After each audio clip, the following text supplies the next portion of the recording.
하나님께서 기쁘게 받으신 줄로 믿습니다. 우리 앞뒤 좌우로 한번 서로 격려하면서 인사하면서 하나님께 우리의 믿음을 고백을 한번 다짐하도록 하겠습니다. 주님, 제 믿음에 전성기를 주옵소서. 주님, 제 믿음에 전성기를 주옵소서.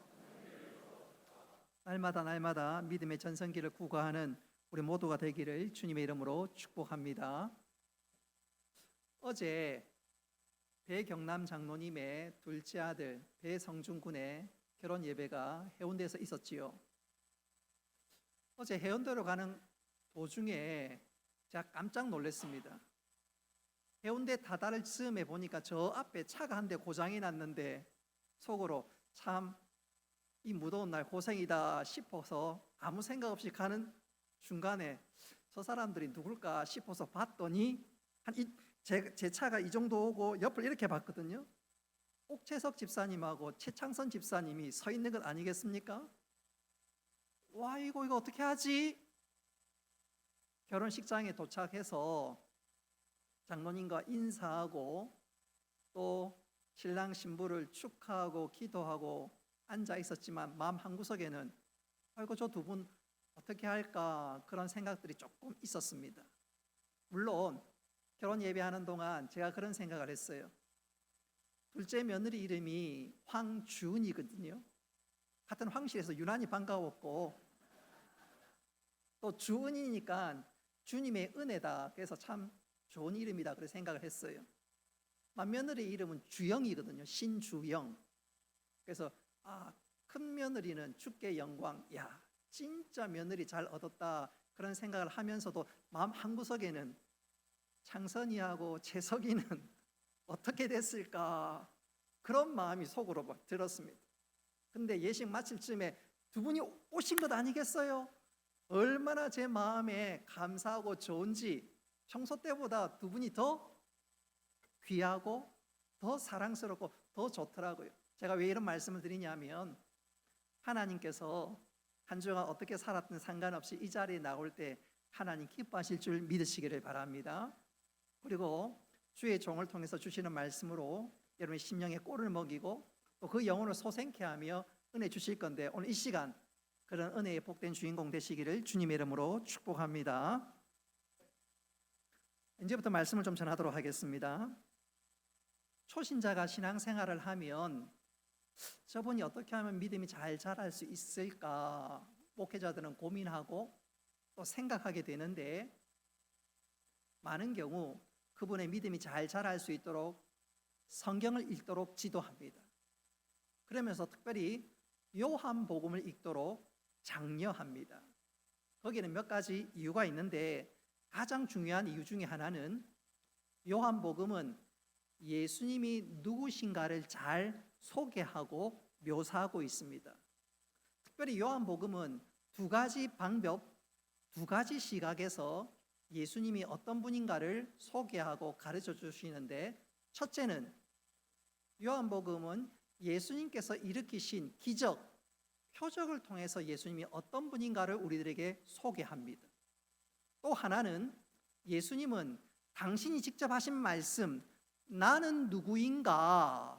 예컨대 나는 선한 목자다, 나는 생명의 떡이다, 그런 식으로 자신을 소개하시면서 예수님은 당신이 어떤 분인가를 우리들에게 알려주십니다. 여러분, 예수님께서 나는 누구다 이렇게 말씀하시는 것은 굉장히 의미 있는 표현이 아닐 수가 없습니다. 왜냐하면 구약에서 특별히 출애굽기 3장에 보면 하나님은 당신이 누구인지를 모세에게 말씀하셨습니다.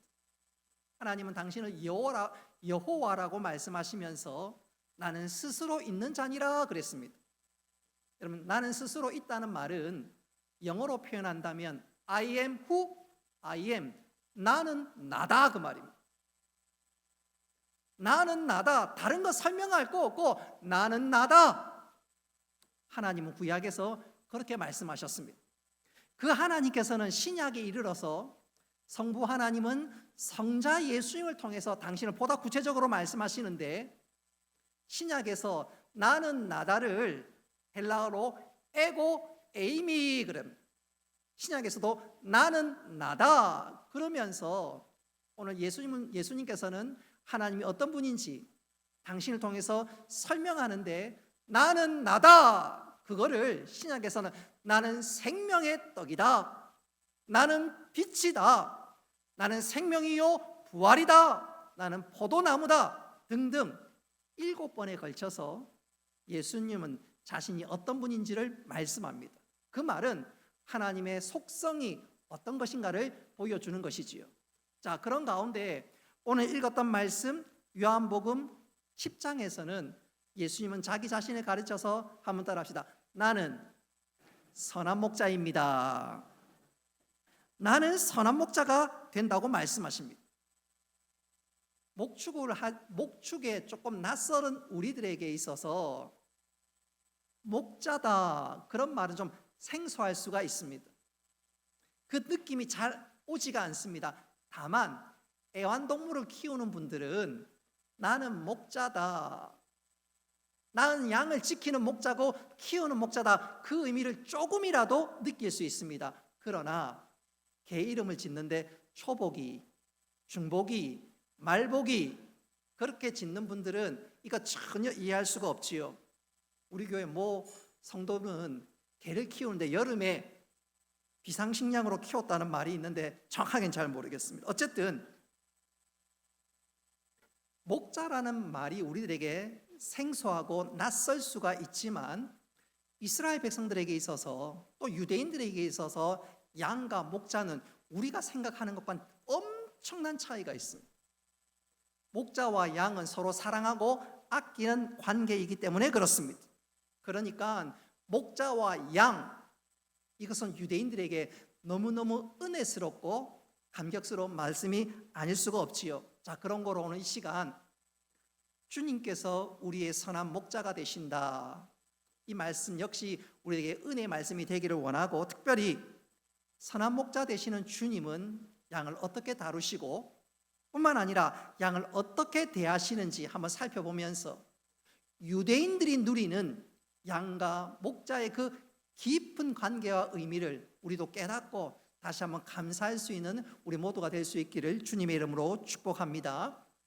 선한 목자이신 주님, 그 주님은 양인 우리를 어떻게 다루고 대하실까요? 오늘 저는 3가지로 말씀드리고자 합니다. 첫째로 선한 목자 예수님은 양인 우리를 하나하나 세밀하게 다 알고 계십니다. 우리를 잘 알고 계시고 너무너무 잘 알고 있다는 것입니다. 우리가 이것을 조금 더 잘 이해하기 위해서는 유대인들의 어떤 풍습이라든지 그 삶의 환경, 배경을 좀 이해해 볼 필요가 있습니다. 유대인들은 양을 키울 때 소위 마을의 공동우리에서 키웁니다. 무슨 말이냐면 낮에는 각각의 목자가 양들에게 풀을 먹이지만 밤이 되면 자기 양떼를 마을의 공동우리에다가 집어넣습니다. 그리고 그 공동우리를 밤새 지킬 수 있도록 문지기를 고용하고 그 문지기가 밤새 양을 지키게 됩니다. 그러다가 다음날 아침이 되면 목자들은 공동우리에 가서 자기 양을 부립니다. 예컨대 양 이름을 부르는 거지요. 진성아, 원서가, 임규야, 똥진아, 양의 이름을 부르게 됩니다. 그러면 양들이 목자의 음성을 듣고 목자에게 뛰어옵니다. 그리고 이어서 그 목자는 그 양을 데리고 푸른 풀밭으로 인도해 갑니다. 그 모든 내용과 그 모든 모습을 오늘 읽었던 말씀 3절이 묘사하고 있는데 우리 3절 말씀 같이 한번 읽어보도록 하겠습니다. 시작. 움직이는 그를 위하여 문을 열고 양은 그의 음성을 듣나니 그가 자기 양의 이름을 각각 불러내어 인도하여 내느니라. 아멘. 자, 문지기는 그를 위하여 문을 열고, 그런데 여기 그가 바로 목자입니다. 목자는 공동우리 앞에 가서 자기 양의 이름을 부르게 됩니다. 그러면 양은 자기 목자의 음성을 듣고 쫓아 나오게 되는 것이지요. 사랑하는 성도 여러분, 예수님은 우리의 선한 목자가 되시는 줄 믿으시기를 바랍니다. 그 목자 되신 예수님은 우리를 잘 알고 우리의 이름을 부르십니다. 그렇게 부름을 당한 우리가 주님의 양이요 또 주님의 인도하심을 따라 살아갈 수 있게 되는 것이지요. 자, 어쨌든 다시 본문으로 돌아와서 목자가 양을 부르면 그 양은 곧바로 반응하게 됩니다. 우리 4절 말씀 같이 한번 읽어보겠습니다. 양들이 그의 음성을 아는 고로, 양은 자기 목자의 음성을 압니다. 그래서 다른 목자가 자기의 이름을 불러도 반응하지 않습니다. 반응하지 않아요. 그러나 자기 목자가 자기 이름을 부르면 벌떡 일어나 반응하게 됩니다. 여러분, 이런 영적인 일들을 선한 목자 되신 주님께서 당신의 양을 부를 때 벌떡 일어나 주님 앞으로 나오는 것 우리는 성경을 통해서 종종 볼 수가 있습니다. 예컨대 예수님께서 어느 날 세관 앞에 도착했습니다. 그리고 그 세관에 앉아있는 세리 마태의 이름을 부르십니다. 그자 마태는 그 자리에서 벌떡 일어나 주님을 쫓고 주님의 제자가 되지요. 왜 그랬을까? 이유는 한 가지. 세리 마태는 사람들에게 손가락질을 당하는 직업을 갖고 있을런지는 몰라도 그는 주님의 양이었습니다. 할렐루야. 삭개오도 마찬가지지요. 삭개오는 예수님을 멀리서 돌 무화과나무에서 바라보았습니다.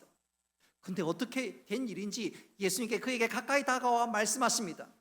서로 통성명하지도 않았는데 주님은 알고 계셨습니다. 그의 이름과 그의 인생 역정을 다 알고 계셨습니다. 목자는 양을 다 알고 있는데 선한 목자 되신 주님께서 그 삭개오를 향해서 말씀하십니다. 삭개오야, 속히 내려오라.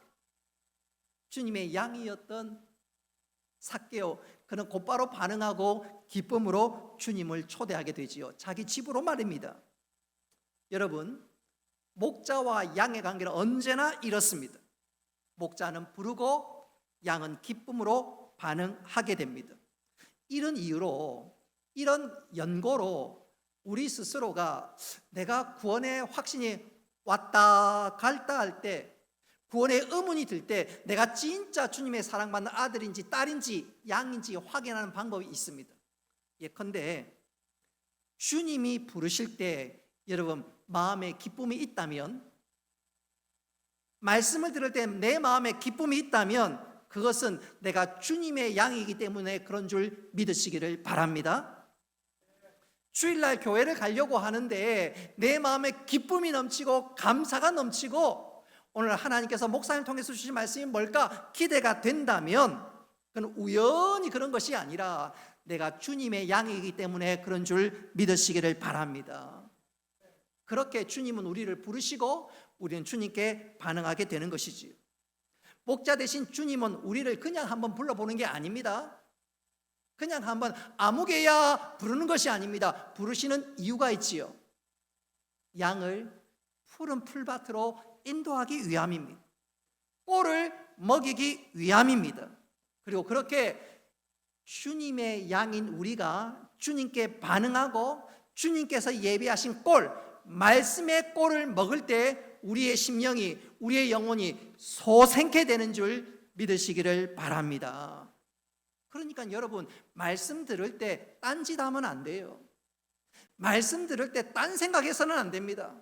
말씀 들을 때, 야, 오늘 저 집사님 뒤통수 보니까 헤어스타일이 달라졌는데 어디서 했지? 삼산에서 했을까? 중구에서 했을까? 동구에서 했을까? 백화점에서 했을까? 그러면 안 돼요. 안 돼요. 여러분, 말씀은 내 영혼을 소생케 하기 위해 우리가 말씀을 사모하고 그 말씀을 들을 때마다 아멘으로 화답할 수 있기를 바랍니다. 말씀 들을 때 딴짓하지 말고 저와 눈을 마주치고 졸지 말고 딱 눈을 마주치고 아멘 아멘 할 때 내 심령이 소생케 되는 줄 믿으시기를 바랍니다. 저는 여기서 이렇게 한번 강조하고 싶어요. 언젠가 한번 소개시켜 드린 적이 있는데 미국 텍사스에 레이크 우드라는 교회가 있습니다. 이 교회에 한 여성도가 있는데 이름이 바네사입니다. 직업은 의사입니다. 근데 언젠가부터 의사임에도 불구하고 자기 몸이 아프고 통증이 도지는데 도무지 어떻게 할 방법이 없습니다. 의사니까 잘 치료할 것 같은데 점점점 몸이 나빠지고 점점점 심해져 갑니다. 그 통증 때문에 교회 주차장에서 본당까지 걸어갈 수 있는 거리가 3분밖에 안 되지만 몸이 말을 듣지 않고 통증이 너무너무 심하니까 무려 40분 걸어가야 본당에 도착하게 됩니다. 그의 나이 겨우 40이지만 그 극심한 통증으로 몸이 그냥 꼬부랑 할머니처럼 꼬부라졌습니다. 더 중요한 것은 몸도 몸이지만 자신의 아버지와 할머니를 생각하면 너무너무 답답합니다. 그도 그럴 것이 자기 아버지는 20살에 그 병에 걸렸고 얼마 살지 못하고 43세 세상을 떠나고 말았습니다. 그의 할머니 역시 그 병이 찾아와서 평생 하반신 마비로 살았습니다. 유전적으로 보거나 자신의 모든 이력을 보노라면 그의 앞길도 뻔합니다. 그러나 이 바네사는 좌절하지 않았습니다. 믿음의 주여 온전케 하신 주님을 바라보았습니다. 할렐루야. 하나님을 간절히 찾았습니다. 의학적으로는 방법이 없다. 하나님의 은혜가 아니고선 방법이 없다. 그래서 간절히 하나님 찾으면서 말씀을 읽는데 여러분 어느 날 말씀이 갑자기 자기 눈에 확 띄는 것이 아니겠어요? 마치 바닷가에 숭어가 벌떡벌떡 뛰어오르는 것처럼 하나님의 말씀이 그의 심령에 딱 찾아오게 되었는데 그 말씀이 이사야 41장 10절 말씀입니다. 우리 같이 한번 읽어보겠습니다. 시작. 두려워하지 말라. 내가 너와 함께함이라. 놀라지 말라. 나는 내 하나님이 됨이라. 내가 너를 굳세게 하리라. 참으로 너를 도와주리라. 참으로 나의 의로운 오른손으로 너를 붙들리라. 아멘. 그 말씀이 생생하게 자신의 가슴에 와 부딪히는 것이 아니겠습니까? 그 말씀을 잡았습니다. 아, 이 말씀이 나를 위한 말씀이구나. 사실 의학적으로 보면 별로 가망성이 없습니다. 할머니와 아버지로 물려받은 이 유전적으로 보노라면 진짜 희망이 보이지 않습니다. 그러나 그녀는 반기를 들었습니다. 의학적인 것 상관없이 하나님께서 나에게 말씀을 주셨고 그 말씀이 내 영혼을 소생케 할 것이다. 하나님 말씀하셨다. 나는 일어난다. 나는 반드시 일어난다. 여러분 그 믿음 가운데 기적이 일어났습니다. 할렐루야. 어느 날 그 뻣뻣했던 관절이 움직이기 시작합니다.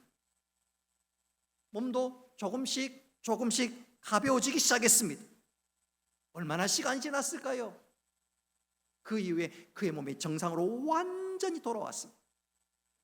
레이크 우드 교회의 교인들이 한 수천 명이 되는데 그 바네사가 회복되는 것을 보고 기적이 일어나는 것을 보고 의학적으로 도무지 설명할 수 없는 하나님의 은혜가 임한 것을 보고 그 많은 성도들이 그 장면 앞에서 입을 다물지를 못했습니다.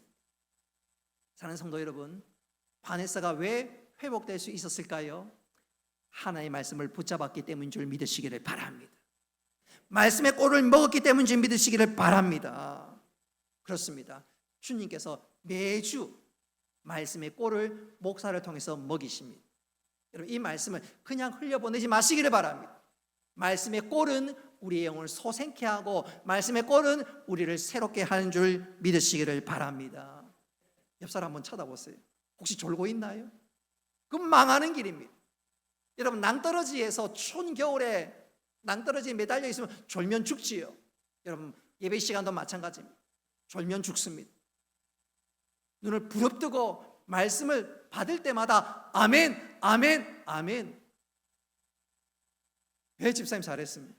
어제 결혼 예식 때 우리 신부가 되는 그 사랑의 교회 성도들 목사님 말씀하는데 누가 큰 소리 아멘, 아멘 하더라고요. 속으로 우리 교회는 박근식 집사님 있다 그랬는데 그분이 더 큰 소리 하는 거예요. 여러분 예배 가운데 아멘으로 받고 그 말씀대로 되는 귀한 역사를 누릴 수 있기를 주님의 이름으로 축복합니다. 성가대가 조금 약했습니다. 축복합니다. 땡감은 지르지 마시고 진짜 믿음의 고백으로. 두 번째로, 선한 목자 되심은 양을 어떻게 다루실까요? 한번 따라합시다. 양들보다 앞서가십니다. 양들보다 앞서가십니다. 우리 4절 말씀 같이 한번 읽어보도록 하겠습니다. 시작. 양을 다 내어놓은 후에 앞서가며 양들이 그의 음성을 아는 고로 따라오되. 아멘. 오늘 이 말씀을 보면 신앙생활을 한마디로 규정하면 목자를 따라가는 생활입니다. 목자 대신 주님께 내 모든 것을 맡기고 진심으로 의지하며 따라가는 것입니다. 주님, 내 길이 아니라 당신이 인도하는 길로 따라가겠습니다.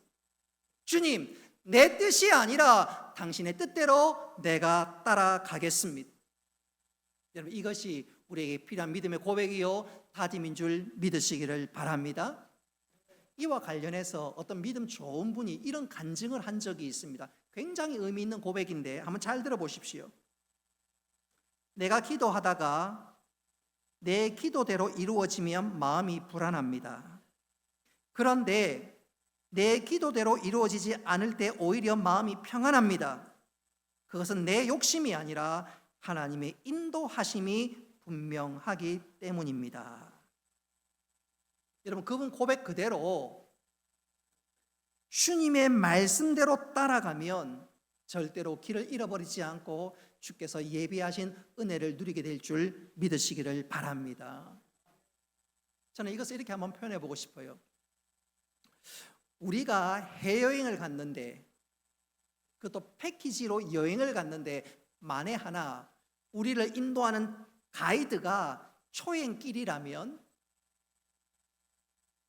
관광객들에게 저도 이 길은 처음입니다. 저는 겨우 통역 정도밖에 하지 못합니다. 그러면요, 그 여행 걱정이 됩니다. 그렇지 않겠습니까? 근데 그게 아니라 그 가이드가 이 여행지 수십 번 왔다 갔다 한 노련한 가이드라면 절대 걱정할 필요가 없지요.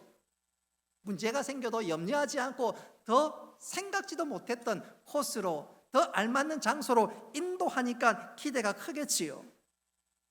여러분, 우리의 영혼의 가이드이신 주님, 우리의 모든 길을 인도하시는 그 주님은 우리의 달려갈 그 가이드가 서투신 분이 아니십니다. 여러분, 우리 주님은 우리보다 앞서 우리의 모든 인생의 길을 다 걸어가신 분이십니다. 그리고 그 가이드가 우리 앞서 행하십니다. 그래서 우리가 그 주님을 믿고 따라가면 안전하게 될 줄 믿으시기를 바랍니다. 심지어 죽음조차도 그렇습니다. 우리 17절 말씀 같이 한번 읽어보겠습니다. 17절 시작. 아버지께서 나를 사랑하시는 것은 내가 다시 목숨을 얻기 위하여 목숨을 버림이라. 아멘. 오늘 17절에 보니까 우리 주님은 스스로 목숨을 버리셨습니다. 그러나 우리 주님은 부활하셨고 승리하셨습니다. 할렐루야. 그리고 그 죽음의 길을 지나 우리에게 천국의 문을 활짝 여셨고 우리를 위해서 처소를 예비하셨습니다. 그래서 우리가 그 주님을 믿고 그 주님의 이름을 부르고 따라간다면 우리의 인생길은 안전할 뿐만 아니라 영원한 천국에 이루게 될 줄 믿으시기를 바랍니다. 저는 이것을 이렇게 한번 강조하고 싶어요. 언젠가 한번 소개시켜 드린 적이 있는데 15세기 유럽에서는 아프리카 맨 남단을 지구의 끝이라고 생각했습니다. 그 생각 그대로 아프리카 맨 남단에 있으면 야, 진짜 여기가 지옥의 끝이구나, 그런 느낌이 든다고 합니다. 그리고 여기서부터 조금만 더 가면 지구는 사각형이라서 낭떠러지 떨어져 죽을 수도 있다, 진짜 그런 느낌이 든다고 합니다. 그런데 위대한 탐험가 바스코 다마가는 그 생각에 반기를 들었습니다. 아니야, 그렇지 않을 거야. 이 죽음의 곳, 폭풍의 곳을 지나면 또 다른 세계가 펼쳐질 거야. 그리고 용기 있게 항해를 했는데 얼마 후 그는 인도에 도착했고 또 여러 곳을 여행하다가 결국 유럽으로 돌아오게 되었습니다. 그러니까 사람들의 안목이 달라졌습니다. 아프리카 맨 남단은 지옥의 끝도 아니고 지구의 마지막도 아니고 새로운 길로 들어가는 새로운 길목이었습니다. 그래서 그 지옥의 곳을 이름을 바꿔버렸습니다. 폭풍의 곳, 그 지옥의 곳을 이름을 바꾸어서 희망봉이라고 불렀습니다. 한 사람이 통과하고 나니까 모두가 통과할 수 있게 된 것이지요. 여러분, 이 일이 영적으로 우리에게도 일어났습니다. 할렐루야. 예수님께서 죽음이 인생의 끝이 아니라 천국의 길목임을 친히 보여주셨습니다. 그래서 그 주님의 이름을 부르고 따라가기만 한다면 죽음은 죽음이 아니라 천국으로 입성하는 관문이 되기에 우리 믿는 자들은 장례식에서 죽음 앞에서 오히려 노래하고 찬송하며 주님 만날 것을 눈물 흘리면서 넘치는 감격과 기쁨으로 인생을 마무리하게 되는 것이지요. 여러분, 그렇습니다. 우리 주님은 앞서 가시고 우리에게 좋은 것 예비하시는 분인 줄 믿으시기를 바랍니다. 분명한 것은 우리 모두 언젠가 그 마지막 순간이 닥치게 될 거예요. 그러나 걱정하지 말 것은 우리에게 선한 목자가 계십니다. 그 선한 목자는 우리보다 앞서 가시고 귀한 것 그리고 우리를 영원한 초소를 예비하셨습니다. 근데 우리에게 그 선한 목자가 없으면 어떻게 되겠습니까? 불신자들은 그 선한 목자가 없으니까 마지막 순간 얼마나 두렵고 무섭겠습니까? 여러분, 그 마지막 순간에 우리가 많이 공부했다는 그 학력을 자랑하겠습니까? 돈을 자랑하겠습니까? 명예를 자랑하겠습니까? 권력을 자랑하겠습니까? 아무런 쓸모가 없습니다. 우리 인생의 마지막에 정말로 필요한 것은 우리에게 선한 목자, 바로 우리 주 예수 그리스도십니다. 우리가 그 마지막에 그 주님을 붙들 때 우리가 두려워하지 않을 것은 그가 우리를 맞아주시고 우리에게 놀라운 위로와 상급으로 함께 하실 것이기 때문에 그렇습니다. 앞서 가신 그 주님 다시 한번 바라보고 따라가고 그 주님으로 인하여 어떤 어려움도 넉넉히 이겨나가는 우리 모두가 되기를 주님의 이름으로 축복합니다. 마지막 세 번째로 목자이신 선한 목자이신 우리 주님은 양들을 어떻게 대하실까요? 한번 따라합시다. 풍성히 먹이십니다. 우리 10절 중간절 말씀 같이 한번 읽어보도록 하겠습니다. 시작. 내가 온 것은 양으로 생명을 얻게 하고 더 풍성히 얻게 하려 하는 것이라. 아멘. 여러분, 우리 주님께서 이 땅에 오신 것은 10절 말씀에 보니까 양으로 생명을 얻게 하고 더 풍성히 얻게 하려 하심이라고 말씀하고 있습니다. 자, 그렇다면 우리는 어떻게 하면 더 풍성한 생명, 은혜를 누릴 수가 있게 될 것일까요? 우리 9절 말씀 같이 한번 읽어보겠습니다. 시작. 내가 문이니 누구든지 나로 말미암아 들어가면 구원을 받고 또는 들어가며 나오며 꼴을 얻으리라. 아멘. 9절 말씀을 잘 보십시오. 풍성한 생명은 꼴을 통해서 얻습니다. 꼴을 통해서 얻습니다. 바로 이 꼴이 하나님의 말씀인 줄 믿으시기를 바랍니다. 우리가 하나님의 말씀을 먹을 때, 누릴 때 풍성한 은혜를 누리게 됩니다. 이것을 잘 보여주신 말씀 중에 하나가 시편 1편이지요. 시편 1편 1절로 3절 말씀에 보면 이런 말씀이 나옵니다. 1절에 복 있는 사람은, 그리고 2절부터가 중요합니다. 복 있는 사람은 2절부터 오직 여호와의 율법을 즐거워하여 그 율법을 주야로 묵상하는 자로다. 그리고 3절에 저는 시냇가에 심은 나무가 시절을 쫓아 과실을 맺으며 그 잎사귀가 마르지 아니함 같으니 그 행사가 다 형통하리로다. 아멘. 말씀의 꼴을 먹는 자들이 어떤 은혜를 누린다고요? 형통한 은혜와 복을 누리게 됩니다. 이것을 우리가 잘 이해를 해야 되는데, 자, 2절에 보니까 여호와의 율법을 주야로 묵상한다 그랬습니다. 우리는 묵상을 그냥 눈 감고 생각하는 것이라고 생각하는데 그렇지 않습니다. 유대인들은 묵상하는 것은 눈 감고 가만히 기다리는 것이 아니라 마치 우리가 옛날에 천자문을 암송할 때, 우리의 조상들이 천자문을 암송할 때 이렇게 얘기했지요. 하늘 천 따지 거물현. 지부 집주까지는 갈 필요가 없고요. 우리가 천자문 할 때 옛날에 그냥 눈 감고 하늘 천 따지 거물현 누루왕 지부 집주 그러지 않고 옛날에 천자문을 암송할 때 우리 조상들은 몸을 흔들어 가면서 하늘 천 따지 거물현 누루왕 그렇게 몸을 흔들어 가면서 암송하고 그 글자를 생각했는데 여기서 묵상한다는 말이 바로 그것입니다. 아무것도 하지 않고 눈으로 생각하는 거 아니에요.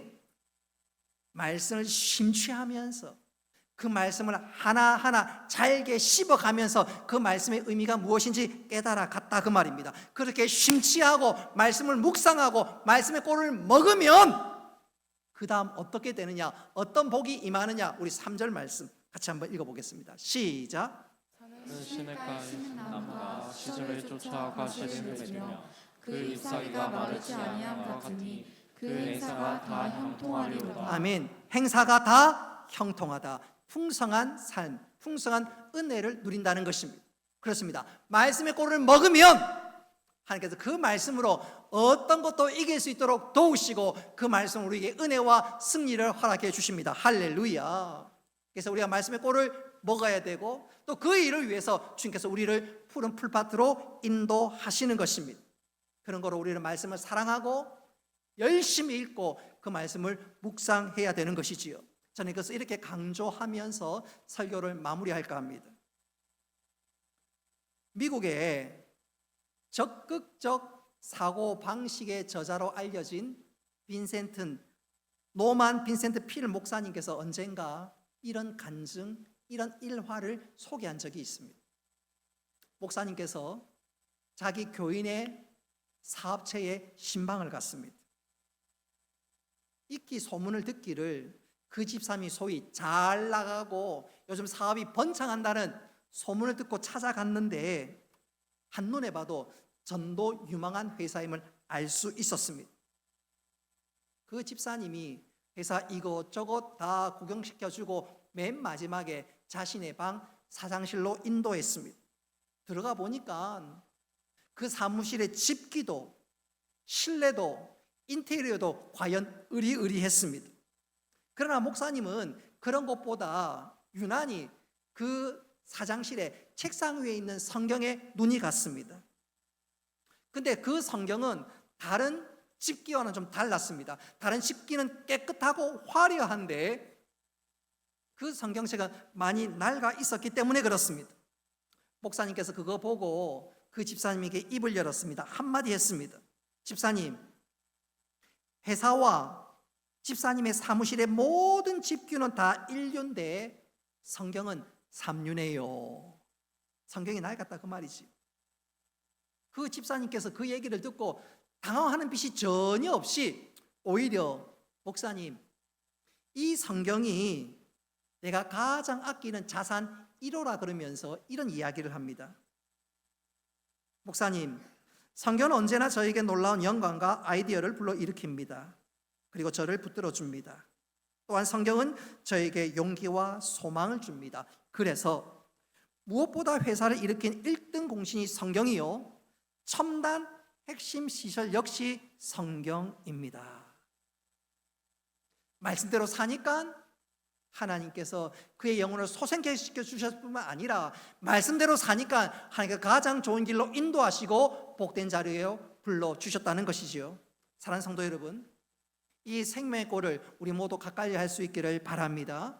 그래서 주님께서 예비하신 풍성한 은혜를 누리고 이 복과 이 은혜를 증가하는 축복의 통로로 살아가는 우리 모두가 될 수 있기를 주님의 이름으로 축복합니다.